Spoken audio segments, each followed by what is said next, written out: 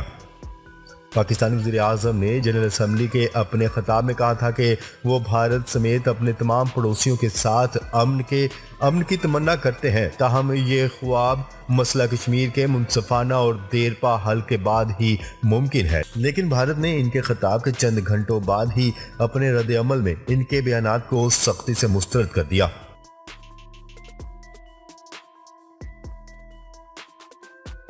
خبر کے اگلے اور آخری حصے میں بات کرتے ہیں۔ خام تیل کی قیمتیں 8 ماہ کی کم ترین سطح پر آ گئیں۔ تفصیلات کے مطابق تیل کی عالمی مارکیٹ میں جمعے کے دن دوران ٹریڈنگ قیمتوں میں زبردست کمی دیکھنے میں آئی۔ نیو یارک ٹائمز کی رپورٹ کے مطابق عالمی مارکیٹ میں خام تیل کی قیمتیں گر کر 8 ماہ کی کم ترین سطح پر جا چکی ہیں۔ عالمی مارکیٹ میں فی بیرل امریکی خام تیل $78 جبکہ فی بیرل برطانوی خام تیل $84 کی سطح پر پہنچ گیا، جبکہ چند ماہ قبل تک برطانوی تیل کی فی بیرل قیمت $120 سے بھی اوپر چلی گئی تھی۔ ناظرین، اب تک کے لیے اتنا ہی۔ مزید خبریں لے کر بہت جلد آپ کی خدمت میں حاضر ہوں گے، تب تک کے لیے اپنا خیال رکھیے گا۔ اللہ نگہبان۔